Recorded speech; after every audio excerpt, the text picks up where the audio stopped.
E aí galerinha, bom dia, tudo bem com vocês? Muito feliz em estar aqui, mesmo que à distância, mas estar aqui junto com vocês, tentando superar esse problema que a gente está tendo no nosso país hoje aí, né? É importante a gente lembrar que é uma quarentena, não é férias, não é para sair, não é para viajar, é para a gente ficar mais quietinho em casa, tentar evitar ter contato com outras pessoas. A gente não sabe quem está com o vírus. É muito perigoso, né? Vamos tentar ficar em casa. E às vezes tem pessoas que não pensam nele próprio. Às vezes pensam, poxa, eu sou forte, eu sou jovem, mas você tem um avôzinho que é mais velho, uma tia que é mais velha, e essa doença aí pode chegar nessa pessoa através de você. Então, para ter esse tipo de problema, vamos tentar não sair de casa, vamos tentar ficar o mais quietinho possível, né? É a hora da gente botar em dias aquelas séries que estão atrasadas, é hora da gente começar a ver um filmezinho à tarde, da gente fazer alguma brincadeirinha com o irmão, com a irmã, chamar o pai e a mãe para fazer alguma brincadeira em conjunto. É hora da gente começar, principalmente, acho que vamos ver o lado positivo de tudo, né? Tudo tem um lado positivo. E o lado positivo desse coronavírus aí talvez seja justamente a gente poder se aproximar mais das pessoas que são da nossa casa. Vamos pensar desse jeito. Bom, também não podemos ter prejuízo. A gente não sabe quando é que vai terminar essa quarentena, né? Pode ser que ela dure mais tempo do que a gente prevê aí. Então, para a gente não ter prejuízo, o Plural deu para a gente a oportunidade, deu para a gente aí uma chance de estar fazendo aulas online, né? Não só o Plural tem essa ferramenta para a gente levar até vocês, mas o governo deu essa oportunidade de a gente compensar essas aulas com aulas online. Então, para a gente não ficar para trás no nosso conteúdo, não tomar muito prejuízo no tempo que a gente tem para fazer isso, né? E depois acabar não tendo que sacrificar mais do que a gente já está sacrificando de não ir nas aulas, a gente vai ter algumas aulas online, tá ok? Bom, a ferramenta que nós vamos usar no Plural é o Maestro. Esse Maestro, a gente vai ter tanto esses conteúdos que eu vou passar para vocês aqui nessas aulas online, através desses vídeos, quanto nós vamos ter também algumas atividades. Provavelmente as provas, os testes que vierem a ser feitos já serão feitos através do Maestro. O Maestro tem como a gente abrir e fechar os períodos das provas. Então, provavelmente a gente vai chegar e falar, olha, tem uma atividade lá no Maestro para vocês, que ele vai abrir 9 horas da manhã e vai fechar 9h40. Esse horário vocês têm que fazer essa atividade, ela vai ser avaliativa. Então vocês vão fazer o quê? Vão ir lá no Maestro nesse horário e responder as atividades que estiverem lá. O Maestro dá a oportunidade não só de ter questões objetivas, como também questões dissertativas, que você vai ter que escrever alguma coisa lá. Então vai ser igualzinho a prova mesmo, só que você vai poder fazer no conforto da sua casa, tá ok? Como é que a gente vai tentar fazer essas nossas aulas aqui então nesse período? Vamos tentar fazer uma aula explicando a matéria e uma aula depois corrigindo as atividades. Nessa aula que eu estiver explicando a matéria, eu já vou deixar para vocês quais são as atividades que eu quero que vocês façam do livro. Vocês vão lá no livro fazer e a gente faz uma outra aula fazendo a correção dessas atividades. Sobre os seminários, pessoal, a gente tem algumas pessoas na sala que não apresentaram o seminário ainda, tá bom? Esse pessoal que não apresentou o seminário, que não deu tempo de apresentar o seminário lá na sala, vai ter uma vantagem. Vai ter a vantagem de poder fazer isso em casa. O que eu quero que vocês façam?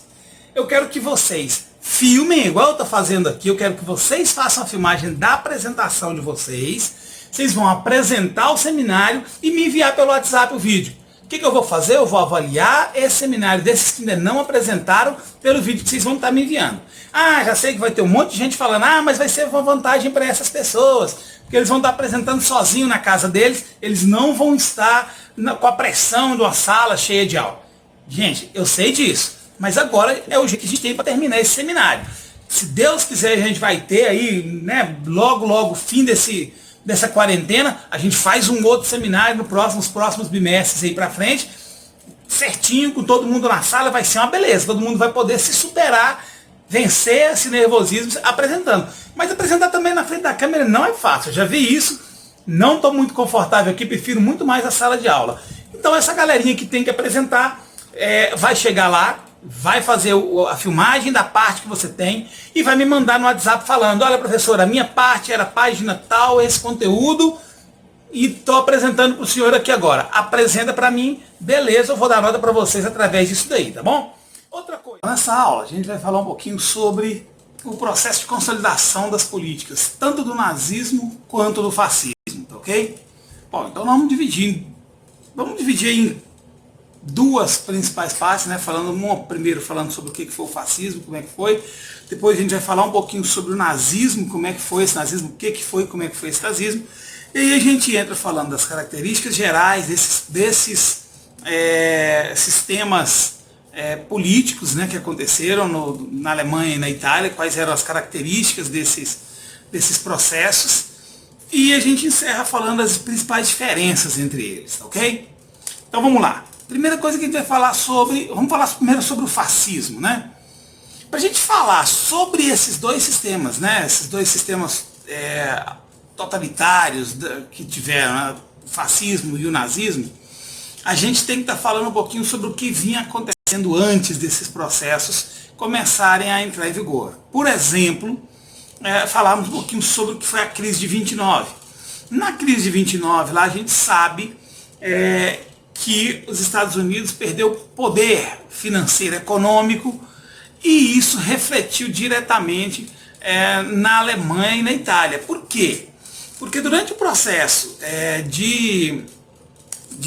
esse processo da quebra da Bolsa de Nova York, antes disso, os Estados Unidos tinha um programa que ajudava na reestruturação da Alemanha e na reestruturação da Itália.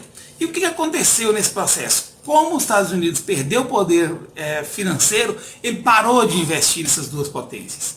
A gente sabe que no final da Primeira Guerra Mundial, a Alemanha saiu como a principal derrotada, então ela sentiu um impacto político muito grande, e a Itália, apesar dela ter mudado de lado no meio da guerra, dela ter saído da Tríplice Aliança com a Alemanha e ter ido para a Tríplice Entente, isso não quer dizer que ela conseguiu ter tudo que ela almejava, né? Porque essa troca aí de lado, né, quando ela trocou de lado, que ela resolveu sair do lado da Alemanha e partir para o lado dos aliados contra a Alemanha, não quer dizer que ela iria ter tudo que ela solicitou. E isso foi um problema, tá? Então vamos lá.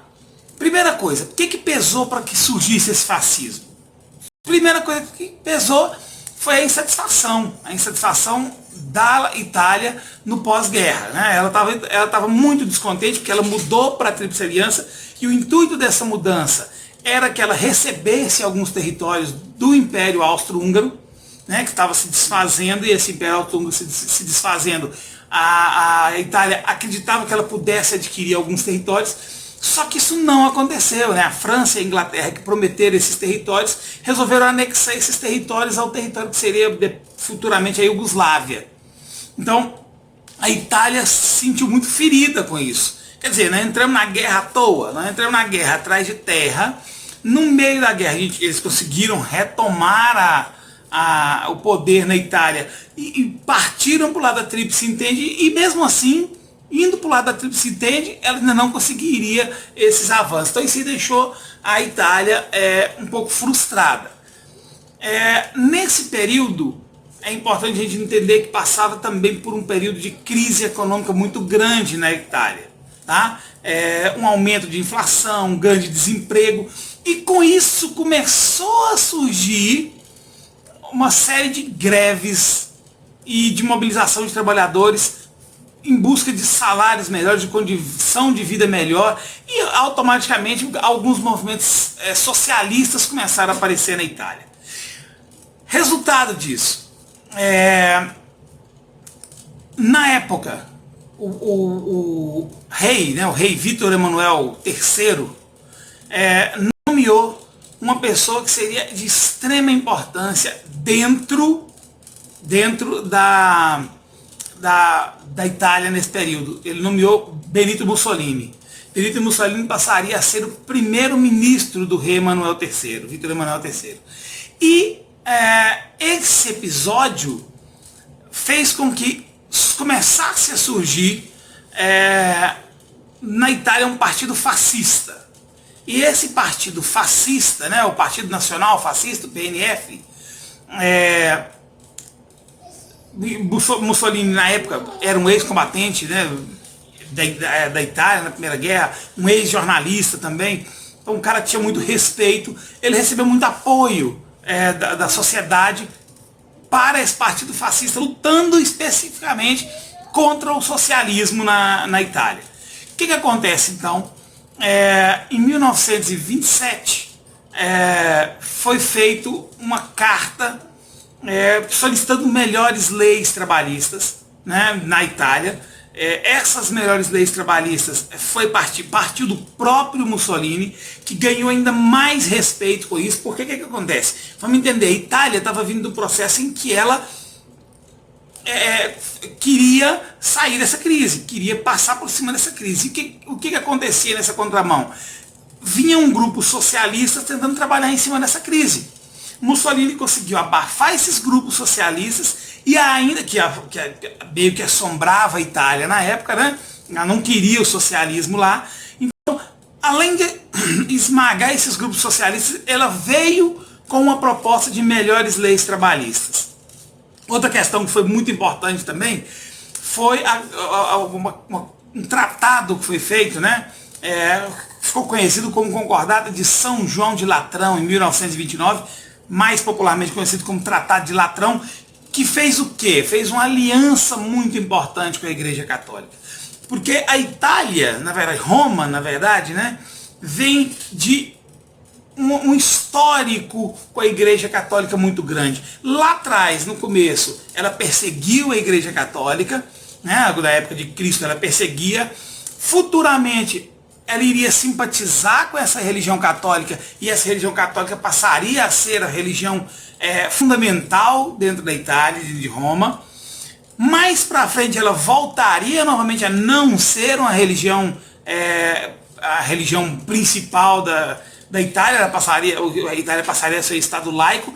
E aí agora ela chega o seguinte, esse Tratado de Latrão fazia o seguinte, ela reconhecia, a Igreja Católica reconhecia o Estado italiano, né, reconhecia que estava se formando a Itália, isso já bem tardiamente. A gente vai ver que a Itália é um dos últimos países a ter um Estado independente. Em contrapartida, a Igreja, aliás, em contrapartida não, a Igreja reconhecia o Estado italiano como um Estado de direito e reconhecia o regime fascista como algo positivo para o país. Então, essas duas características, a Igreja Católica passava a ser a favor. Em troca disso, a Itália cedia, né? Roma cedia um território que vai ser mais ou menos 1 km², que vai ser criado nele o Estado do Vaticano. E aí, em contrapartida, além da Itália ceder isso, ela declararia novamente a religião católica como a religião oficial da Itália. Então olha só uma troca de favores aí da Igreja Católica com a Itália, em que a Igreja Católica saía ganhando esse Estado do Vaticano, saía ganhando passar a ser a religião oficial dentro da Itália, e a Itália, por outro lado, passaria a ser reconhecida pela Igreja Católica, que era, querendo ou não, uma instituição de força. Ela reconheceria essa Itália como o país soberano e reconheceria também o regime fascista. Bom, vamos passar então para o nazismo agora. Como é que funcionou esse processo de criação do nazismo dentro da Alemanha? Primeira coisa, gente, a Alemanha era a principal prejudicada na guerra, né? A insatisfação que vinha acontecendo principalmente com as cláusulas do Tratado de Versalhes, a questão que a gente tinha aí da Alemanha tendo que pagar indenização para os países vitoriosos, a gente pensar que a Alemanha acabou sendo muito destruída durante a guerra. Então a questão de humilhação, que a Alemanha saiu como a grande prejudicada, a grande causadora da guerra, isso aí era algo de muita insatisfação, né? E nesse processo de insatisfação, além de toda essa insatisfação, a Alemanha também, obviamente, como toda a Europa, passava por um período de crises, muitas crises. Então a maior parte da sua população tinha morrido na guerra, muita coisa destruída, né? A Berlim foi invadida e foi destruída. Então esse processo aí de destruição da Alemanha, esse processo de grande dificuldade que tinha na Alemanha no período, principalmente de desemprego demais, fez com que surgisse na Alemanha o Partido Nacional Socialista dos Trabalhadores Alemães. Não assusta não, porque esse ainda não é o partido nazista não, tá? Esse partido socialista, a gente vai ver que ele vinha trabalhando esse lado socialista na Alemanha também, crescendo movimentos socialistas. Contra esse Partido Socialista, para abafar esse Partido Socialista também, que também não era de agrado de toda a sociedade alemã, Adolf Hitler veio, é um ex-soldado austríaco, veio para a Alemanha, e na Alemanha ele começou a criar o Partido Nazista, a partir daí. Tá? Então a gente vai ver que aí sim o Partido Nazista vem para lutar contra esse Partido Socialista. Tá? Junto com eles, ele trouxe na bagagem o ódio aos judeus, né? E esse ódio aos judeus era pregado principalmente com a propaganda de que os judeus teriam entregado a Alemanha na Primeira Guerra Mundial, né? Que os judeus foram os grandes causadores desse problema. E aí vamos começar um processo da Revolução Alemã, que vai durar 2 anos, 1918 e 1919. Isso vem desde lá, né, da rendição alemã na guerra, e em 1918 cria-se a Liga Espartaquista. O que era essa Liga Espartaquista? Ela convocou os trabalhadores para tomar o poder de Berlim. O intuito era esse. Vamos montar os trabalhadores, e aí vamos pensar essa Liga Espartaquista. Ela era uma liga voltada para o socialismo, e elas queriam ir para Berlim, tomar o poder em Berlim. Tá? Com receio de uma revolução socialista na Alemanha, e principalmente o comunismo crescendo na Alemanha, surge aí esse partido social-democrata, e o Partido Social-Democrata, no meio dessa guerra, né, entre partidos nazistas e partidos socialistas, surge o Partido Democrata, que derruba o Kaiser Guilherme II. Aí vamos pensar o seguinte: caiu o Guilherme II, e aí vai ser instaurado na Alemanha uma república, a República de Weimar. Essa República de Weimar, ela veio através de uma nova Constituição, a solicitação de uma nova Constituição de caráter liberal e democrático, ou seja, vamos acabar com os reinados aqui na Alemanha e vamos instaurar aqui uma democracia, vamos instaurar aqui uma república onde vamos ter presidente novamente. Bom, essa nova Constituição, ela garantia novos direitos civis para os alemães, novos direitos políticos e novos direitos sociais para a população. Então, olha aí uma característica que esse Partido Democrático vinha agregando nos valores dele: direitos civis, direitos políticos e direitos sociais. Tá? Mas o problema desse partido é que ele pegou a Alemanha num período de muita instabilidade. Tá?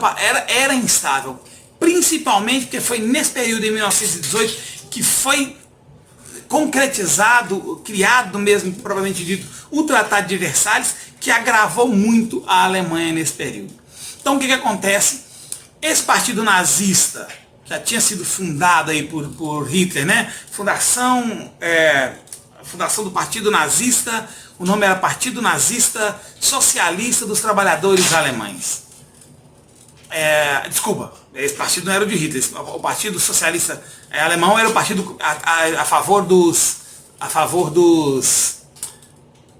Partido Socialista a favor do comunismo, né? Queria trazer esse comunismo para a Alemanha. Então os trabalhadores queriam uma representação, tá? Buscavam uma representação, principalmente da classe operariada, e eles queriam alguma coisa que não fosse totalmente o comunismo. Então assim, nós queremos alguém que nos represente, mas que não seja também comunista, que não seja desse partido socialista aí que pretende trazer o comunismo. Então aconteceu em 1923 o Putsch de Munique, que era o quê?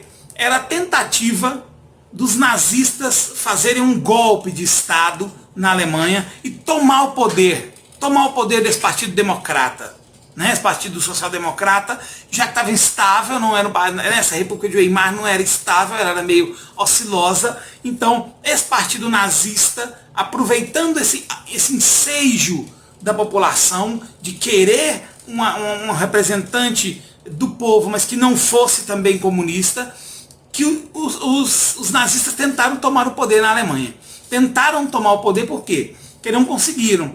Eles foram abafados nesse período e Hitler acabou sendo preso. Hitler foi condenado a 5 anos de prisão pelos crimes de conspiração e traição. Só que ele cumpriu só 9 meses, tá? Nesse meio período aí, Hitler inclusive escreveu um livro, né? Mein Kampf, que quer dizer Minha Luta. Esse livro ficou famoso no mundo inteiro, né? Várias pessoas leram. E era nesse livro que Hitler traçava já as características do que seria esse partido nazista. E Hitler não era bobo, né?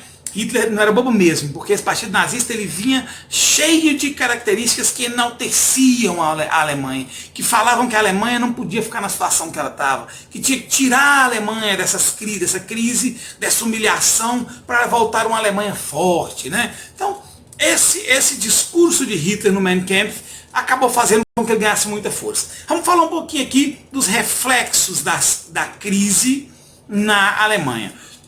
Primeiro, a Alemanha passava por uma hiperinflação, estava super inflacionada. A gente vai ver que a Alemanha ia ter nesse período aí um corte naquele capital que os Estados Unidos mandavam para a reconstrução da Alemanha. Né? A Alemanha tinha que pagar aquela indenização dos países vencedores, mas os Estados Unidos naquela guerra, né, de buscar, já começando aquela luta contra o socialismo russo, né, os Estados Unidos começavam a investir dinheiro nesses países para que eles se aliassem ao lado capitalista. Esse período aí fez com que, da crise de 29, fez com que os Estados Unidos não conseguissem manter mais esses capitais enviados para a Alemanha. Então, a Alemanha vai passar por um período muito, muito problemático a partir de 1929. Nós vamos ver que vai ter aí um desemprego muito grande, uma crise econômica e social muito grande na Alemanha, e isso vai favorecer o crescimento do partido nazista na Alemanha. Bom, o nazismo começou a crescer a partir de 1932, quando Hitler acabou saindo candidato ao partido nazista nas eleições de 32. Né? Ia ter uma eleição em 1932 e Hitler resolveu sair como candidato pelo partido nazista e acabou não conseguindo se dar muito bem. Nesse meio tempo aí, Hitler acabou sendo derrotado por Paul von Hindenburg, né, que era um militar veterano da Primeira Guerra Mundial, um cara que tinha um bom nome dentro da Alemanha, então Hitler acabou perdendo. Mas o que acontece? Hitler tinha tanta moral a partir daí, o partido nazista já tinha tanta moral, já estava recebendo um nome tão forte, Hitler tinha um nome tão forte em meio à população, que ele acabou, nesse período aí, sendo nomeado pelo próprio Paul von Hindenburg, né, que era foi eleito presidente da Alemanha. Hitler acabou sendo nomeado por ele para ser chanceler em 1933. Então é por isso que esse período de Hitler na cadeia ficou muito menor do que o que ele tinha realmente pego, né, de pena. Né? Era para ficar 5 anos, ficou pouco tempo, porque ele acabou sendo nomeado chanceler devido ao grande nome que ele tinha. Então, Hitler começou a pregar uma luta contra o comunismo. Tá? Começou a se empenhar em lutar contra esse comunismo na Alemanha, e esse comunismo recebeu um golpe muito forte quando eles resolveram incendiar o parlamento alemão. Tá? E esse fato de ter incendiado o parlamento alemão fez com que esse partido nazista perdesse mais força ainda o partido socialista perdesse mais força ainda e o partido nazista acabasse se enaltecendo mais ainda dentro da Alemanha. E aí o que acontece? Em 1933 foi marcada a eleição para o parlamento, não é eleição para o presidente, o parlamento. E a maioria dos deputados que foram eleitos foram do partido nazista. Então a gente vai ter o partido nazista ganhando uma força muito grande na Alemanha, porque a maior parte do parlamento, ou seja, quem votava, quem escolhia, era esse partido, era essa assembleia, esse parlamento alemão, né? Era um sistema parlamentarista onde você tinha lá o seu presidente, o seu primeiro-ministro e o parlamento, né? E esse parlamento era de maior parte feito pelo partido nazista. Então, Hitler, a partir daí, começou a ter uma moral muito grande e começou a pregar contra os que ele chamava de inimigos do nazismo, né? Esses inimigos do nazismo envolviam aí os próprios comunistas, os judeus, os opositores ao regime nazista, os homossexuais, os ciganos, os testemunhas de Jeová, pessoas com deficiência, ou seja, todos aqueles que não eram de raça alemã pura, teoricamente falando, e aí quando a gente fala de povo alemão puro, a gente está falando aí dos arianos, né, os alemães arianos, eram enviados para um campo de concentração. Esse campo de concentração começaram a acontecer a partir de 1933. Essas pessoas eram levadas e presas no campo de concentração. Olha aí, eles só eram presos. Até então, não existia mais, não existia ainda, né, um processo de matar ninguém. Tá? A princípio, vamos pegar e vamos prender eles nesses campos de concentração. Foi criado, então, nesse período, as leis de Nuremberg. É um caso importante a gente falar sobre isso aí, que isso é matéria que geralmente cai nas avaliações. O que era essa lei de Nuremberg? Era a exclusão total dos judeus da vida social e política na Alemanha. Inclusive, não se permitia mais que judeus se casassem com pessoas que não fossem judias. Isso aí, teoricamente, iria contaminar a raça alemã, então eles passariam a não ser mais alemães puros. Bom, essa lei de Nuremberg ajudou ainda mais a aumentar o ódio dos nazistas contra o povo judeu. Vamos ver que vai ter uma força muito grande contra esse povo judeu. Olha aí, que tinha lá uma luta contra os inimigos do nazismo, mas os judeus eram o foco de Hitler. Hitler tinha um caso com esses judeus aí. Tá? Em 1938, para piorar um pouquinho a situação, um funcionário da embaixada alemã acabou sendo morto por um jovem judeu polonês. Então esse fato foi a gota d'água que Hitler esperava, né, para fazer o que eles foi chamado de Noite dos Cristais, onde os nazistas massacraram milhares de judeus em retaliação a esse homicídio desse funcionário da embaixada alemã que acabou sendo morto por um judeu. Então isso aí desencadeou o que Hitler já queria fazer há muito tempo. A partir dessa Noite dos Cristais é que começou o genocídio judeu. Então vamos passar aqui a falar um pouquinho das características gerais desses movimentos totalitaristas. Primeira coisa, eram alternativas para os sistemas políticos que existiam nos países. Nós vamos ver que já existiam alguns sistemas políticos, tanto na Itália quanto na Alemanha, e esses partidos fascistas e nazistas vieram como solução, como alternativa para eles. A gente pode ver que eles contavam com o apoio das grandes massas, tá? Justamente por estar desse lado como uma alternativa, contavam com o apoio das grandes massas, utilizavam a propaganda para os seus fins, né? Relembrando o passado de glória, principalmente no caso italiano, Império Romano, no caso alemão, falava muito sobre os povos puros, os arianos, identificavam os inimigos do povo e do regime político, destacavam a importância dos governos em apresentar suas ideologias. Todas tinham o militarismo como a principal fonte de força, de poder, e buscavam também o expansionismo. Nós vamos ver que vai ter o unipartidarismo também, né? Na Itália só o partido fascista e na Alemanha só o nazista. O culto à imagem do líder, ao chefe de Estado, tinha o anticomunismo, tinha o autoritarismo, um grande apoio da população, a busca da unidade da população, né? A população ficar unida, e principalmente criticava a ideia de lutas de classes. Então meio que não queriam classes sociais iguais, tinha um nacionalismo extremado e a utilização da violência para os seus fins. A diferença é que nós vamos falar desses dois, a única diferença que tinha é que o fascismo italiano, ele pregava o corporativismo, ou seja, o Estado, o capital, o país, né, era responsável por conduzir a relação entre os sindicatos e os empregadores. Então era o Estado que iria controlar isso aí, e que no caso do nazista não pregava dessa forma. E a gente vai ver também o apoio à Igreja Católica. No caso da Itália, a Igreja Católica era a principal fonte de força calma aí, cara, no caso do fascismo. E o nazismo alemão, a gente vai ter o antissemitismo, que é a luta contra os judeus, a crença nessa raça ariana e a questão da busca pelo espaço vital, né, visando o seu desenvolvimento, um espaço necessário para o seu desenvolvimento. Beleza, é isso aí que a gente tinha para falar. As atividades, página 258, vamos fazer a 2, a 4 e a 5. Na página 259, só a número 1. E na página 260, a 3 e a 7. E todas as questões do desenvolvendo habilidades. Na próxima aula a gente corrige, beleza? Valeu, pessoal, um abração.